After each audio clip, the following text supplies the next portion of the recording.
Good morning, good afternoon, good evening to East Central Missouri and the world, and welcome to the James Strong Show podcast, podcast number 255. Thank you for joining us. Thank you for making us a part of your day. I appreciate it. This podcast was recorded on the morning of Wednesday, February the 16th, from the, not the James Strong studio, actually from the balcony of the 8th floor of the Waikiki Hilton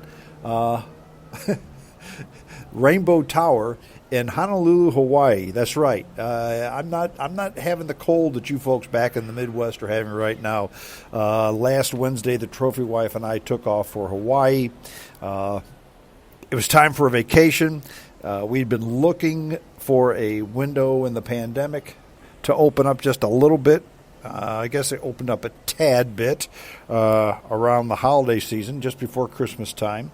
And Southwest was running a special. 2 round-trip tickets from St. Louis to Honolulu for $636. That's right, 2 of them.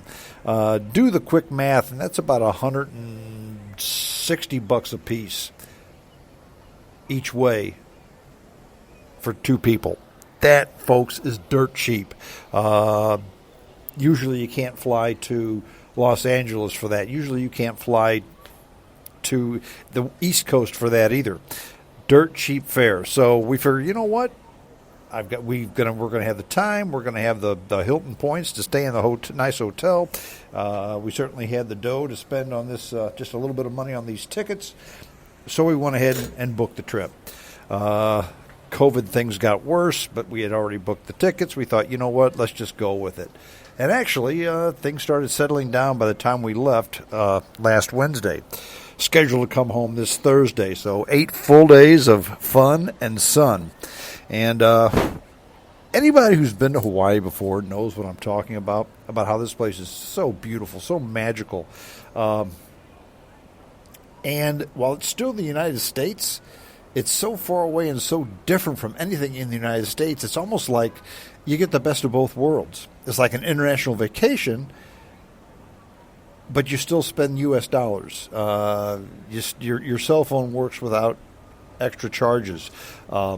You're still in the States, so you have all the good stuff that we have in the good old U.S. of A. No coup d'etats to worry about. No power outages that you would have in a third world country. None of that stuff. You can drink the water. I mean, it's just wonderful. And we're certainly having a great time here at the Hilton Hawaiian Village on Waikiki Beach. Hawaii itself is just a melting pot of people. Of course, the Polynesian Hawaiian folks, you see a lot of Asians, a lot of Eastern Europeans, a lot of Americans, a lot of Muslim people. And I say that because the women wear hijabs or burqas, so I'm assuming that they're Muslims. But here's the difference. Lots of Eastern Europeans, and you can tell because of the way they speak, their accent, or they're speaking their own language. But they look like Americans. I thought, you know what? Eastern Europeans have changed. Usually you see one of them, and they have their own unique way of dressing, etc. Not these folks. And I think the reason is these are people of Eastern European descent, but most of the folks here are from California. And the reason I say that is, first of all, the folks here at the Hilton have said, look, normally this place is lots of Japanese people, lots of Chinese people, lots of Korean people. 65% of the people that come to this resort are Japanese. Then you have a lot of Chinese and a lot of Koreans. But with COVID, that's not happening so much.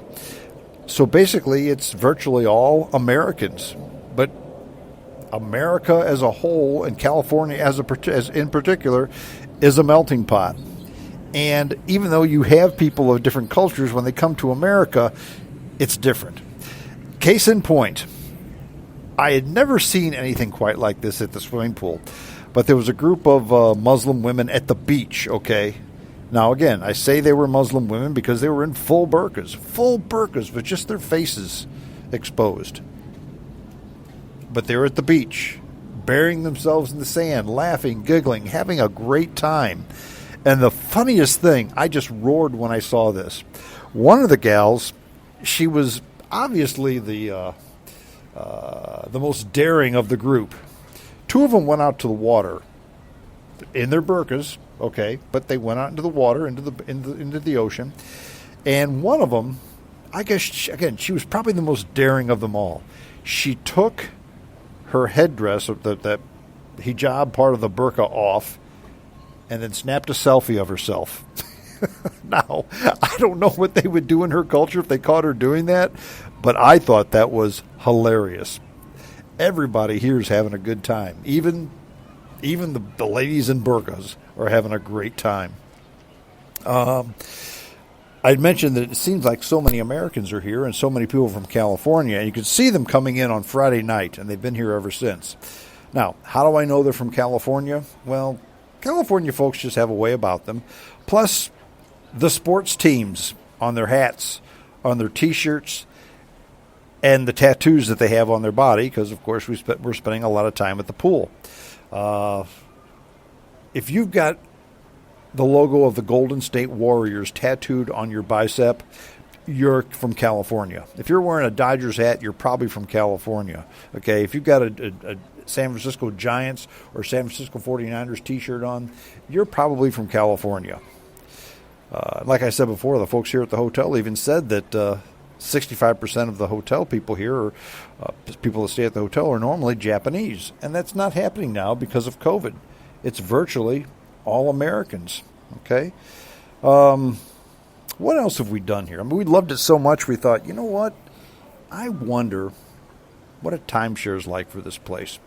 Because here we are at the Hilton Waikiki, and they have lots and lots of buildings here. In fact, this is the largest property on Waikiki Beach.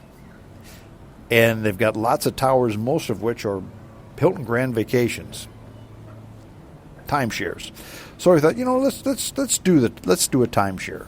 So we went ahead and signed up for it just to see what it was all about. Wow, this is a cool place, but it was a ton of money. Case in point, a timeshare here, $87,000 to buy into it, plus $1,700 a month. I'm sorry, $1,700 a year for maintenance fees. That buys you 7 days. So I did the math. $1,700 for your upkeep divided by 7, that's $242 a night.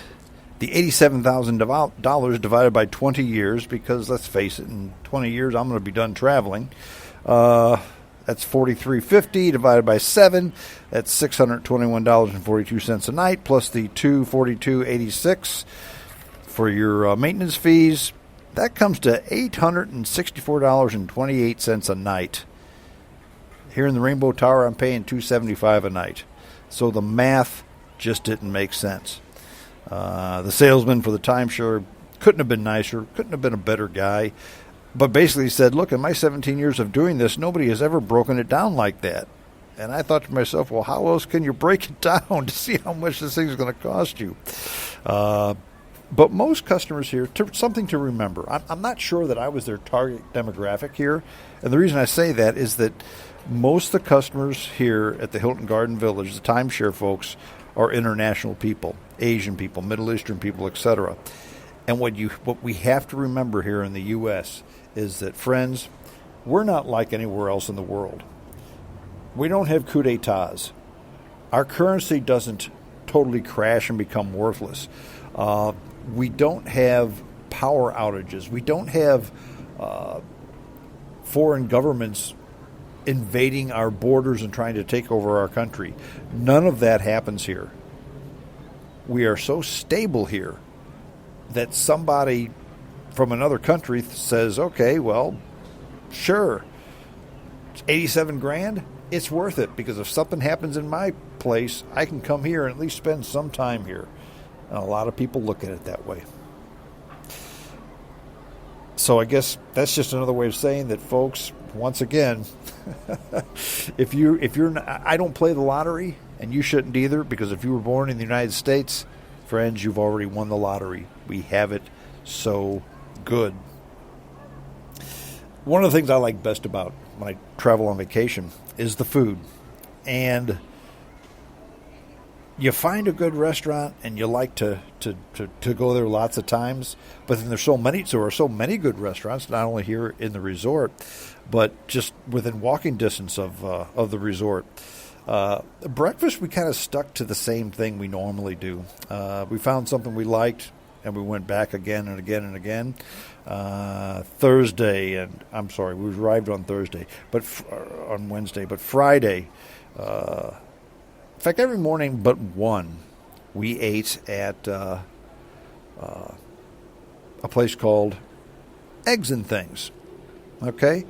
And it's on Saratoga, about a mile away from our hotel. And basically, it's just your old-fashioned breakfast place with a twist. Not bacon and eggs, not sausage and eggs, not ham and eggs, and no hash browns or home fries.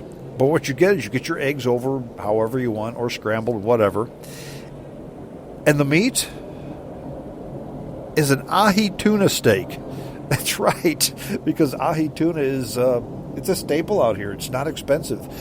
This place has a friend of theirs that catches tuna in his boat, sells them a tuna or two a week, and there it is. They cut it up and they serve it to you. And I've been getting mine. It's called furikake style. And furikake is it's a Japanese seasoning they put on the tuna, makes it a bit savory.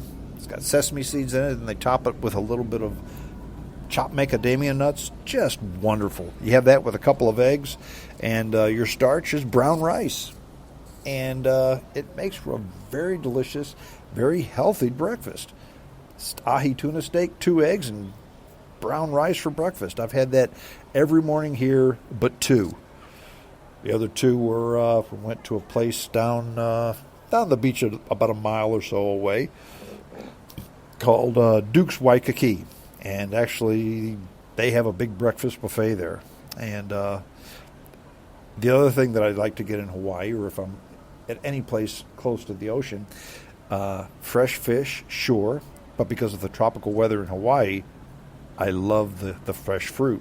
And Duke's, man, we had every morning when we go there, we would have papaya and mango and watermelon and pineapple. Just unbelievable fruit. Just fresh fruit, fresh as can be, as much as you want. With yogurt, and sure, you have an egg or two. And they have a sausage here called Portuguese sausage, which is it's a little different from most sausage. But basically, every morning we eat at Eggs and Things, or Duke's Waikiki. You find something nice for breakfast, and you go to it. Lunch. First day we had pizza by the pool. What the heck? Why not? We spent most of our time at the pool anyway. We got hungry, so we ordered a pizza. Dinner. We ate at a place called Sura, and it was a Korean barbecue place. If you've never had Korean barbecue, basically it's cook your own barbecue. They bring you fish, they bring you beef, they bring you pork, and you've got like a barbecue pit at your table, and you take it and you cook it and you eat it. And they keep bringing it to you until you're done.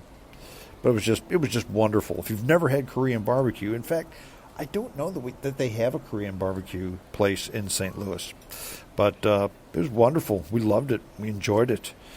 Where else did we eat? We had lunch at a sushi restaurant. Now you think to yourself, sushi restaurant, those are a dime a dozen. You have them everywhere in the Midwest. Not so much. This place is just up the road. In fact, I can see it from my balcony. It's probably, as the crow flies, probably, I don't know, let's say 700 yards away. But it's a little tougher to get there because you can't walk past the lagoon, over a fence, and through the through the marina. You got to kind of go around the other way.